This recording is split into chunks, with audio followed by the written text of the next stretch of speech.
Hey guys, Speedoz here, and today I bring you a new video about a build that I did a couple days ago, and I'm super excited to show you guys right now what's the idea behind it.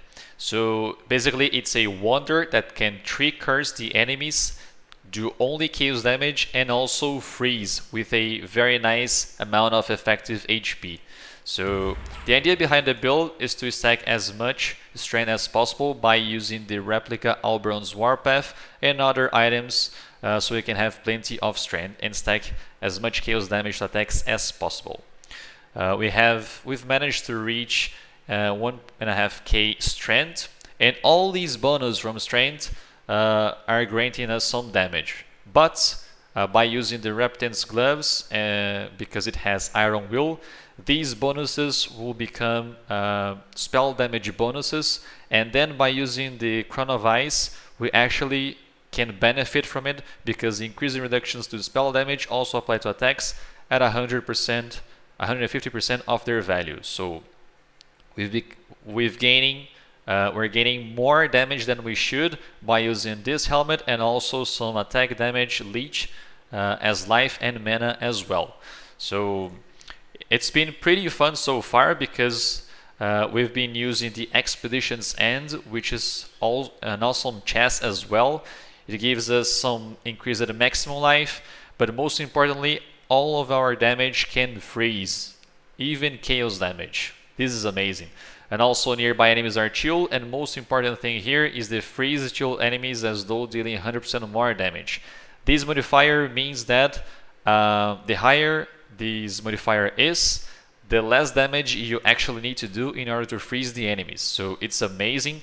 Luckily, on 2 divines, I've reached the maximum value, but before that I was playing at around 60%, 64% if I'm not wrong, and I was actually already able to freeze all the Atlas bosses. So it was very, very nice, very reliable source of actually defensive mechanic, because if you freeze the enemy won't be able to hit you at all.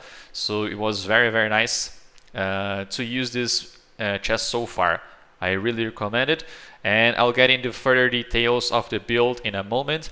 But basically also we are using the 3 curses: Despair, the Assassin's Mark on hit, and the Temporal Chains. So when it all comes together, and also using the Flesh and Stone, blinding the enemy, it's a very, very nice build so far. So basically the idea of the build is this. And on the video description, you'll also find the POB with plenty of useful information regarding leveling, not only the tree leveling, but also the gems that you could use while leveling, and some important stuff. So I hope you guys enjoy the build, and I'll get into further details right now. So we've reached level 93 with it. For the Pantheon, I'm using Brine King and Gruthkul. At Sirus, you can also use Rizlafa for the life flask charges. The Bandits, I've killed them all. And the Ascendancy, first I got Profane Bloom because of the Explode, Void Beacon because of the minus chaos rest, it's nice, the Malediction for the additional curse, and also the Forbidden Power for some AoE spell damage and the +1 maximum power charges. For the jewels, I'm using some regular ones with increased maximum life, spell damage, some resist sometimes, and strength and int when you need.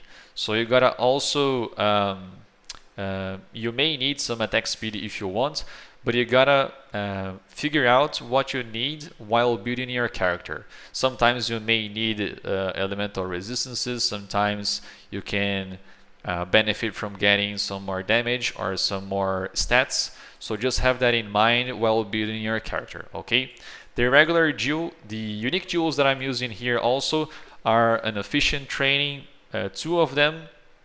This one has corrupted blood, but obviously not needed. And this one has cursed with silence, which actually isn't needed as well.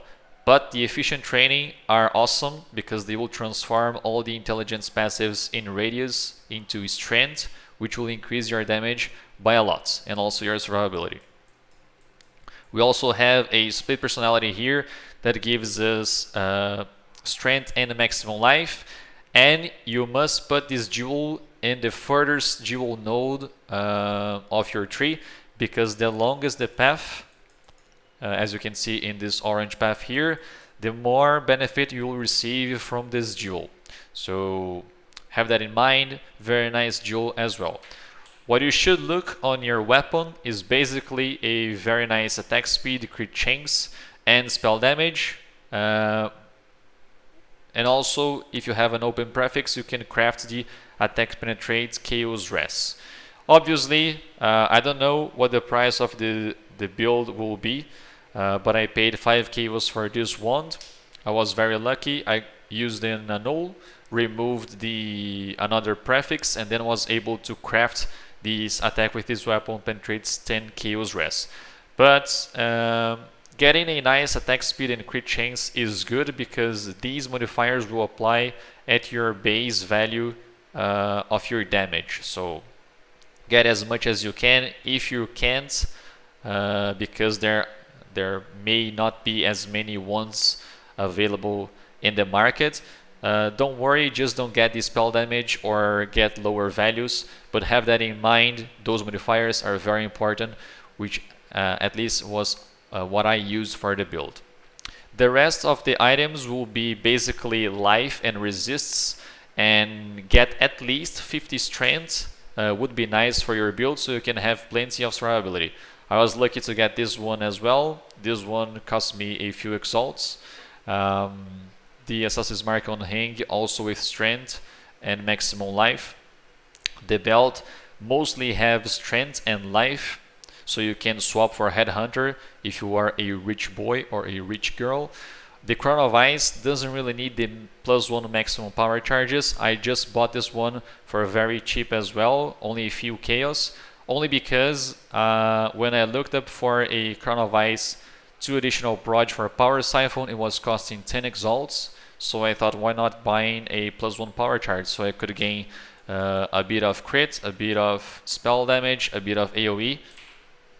So yeah, it was a very nice option. What you can do if this got too expensive, you can buy plenty of Crown of Ice, buy 1 alchemy, 1 chaos, and then try yourself corrupting the helmet, so you can get a +1 power charge for yourself. The amulet, No Secret, and Astra Mantis, and Whispers of Doom, because we get 1 curse from the character, 1 curse from the Ascendancy, and another curse from the Whispers of Doom. The chest, try to get the free steel enemies this value as high as possible. The higher the value, the easier will be for you to freeze the enemies, like I told you before. And basically that's it. We have a Wither Totem setup to increase our damage, which you can place when fighting bosses. We have Fortify, so also another defensive mechanic with Shield Charge. We have Flesh and Stone, always remind to play that Incense then, so you can blind nearby enemies. We have, what else? We have a Despair Aura with Blasphemy, and also a KB for mapping, and a Power Siphon for our single target damage. The flasks are a Life Flask, a Diamond, a Quicksilver.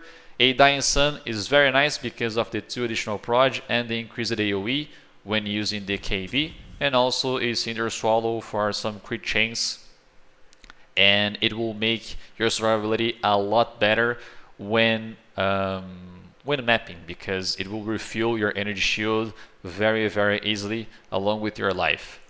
Okay, so basically the build is about it. I spent 22 exalts on building this character. It was very cheap, but I don't like actually to talk much about price, because prices in PoE vary constantly, especially when a build gets popular or another streamer plays it, or maybe Matthew plays it, so the prices always vary a lot. But I spent 22 exalts and I enjoyed it a lot. I have 7.6 effective HP, I have 3 curse, I can crit, I do chaos damage, so I can do all mods. Maybe cannot leech isn't a desired modifier.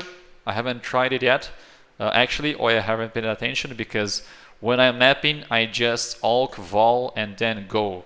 It's been amazing so far, and I hope you guys enjoy the build as much as I did.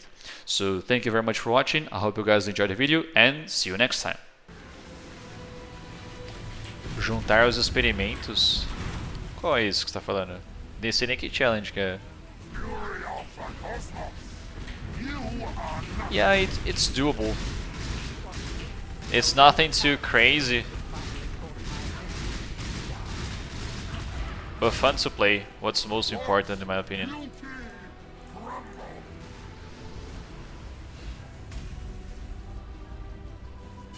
Ed atrapalhou o loot? É, não dá, né? Qual foi o nerf que o Spellslinger tomou? Mana reservada.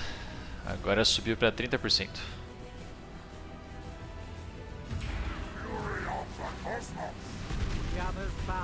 Antes era 20 em todos os níveis.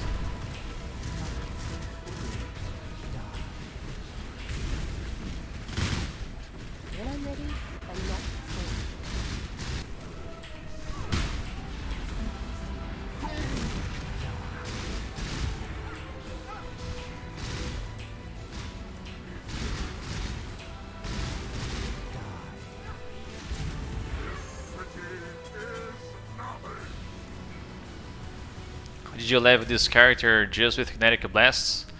Kinetic Blasts, I only used that once I got my 6 link and a 4 link separately. But most of the time I level with a Power Siphon, just straight from the Act 1, and using the Chief Torment ring as soon as I could equip it at level 30. Thief's Torment helps a lot with the mana and the life sustain. It's amazing.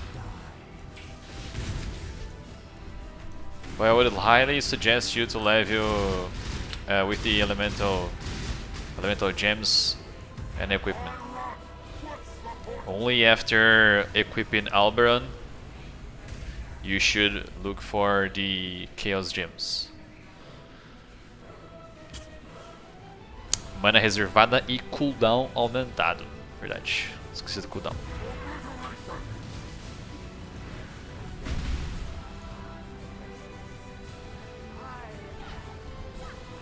I am alive.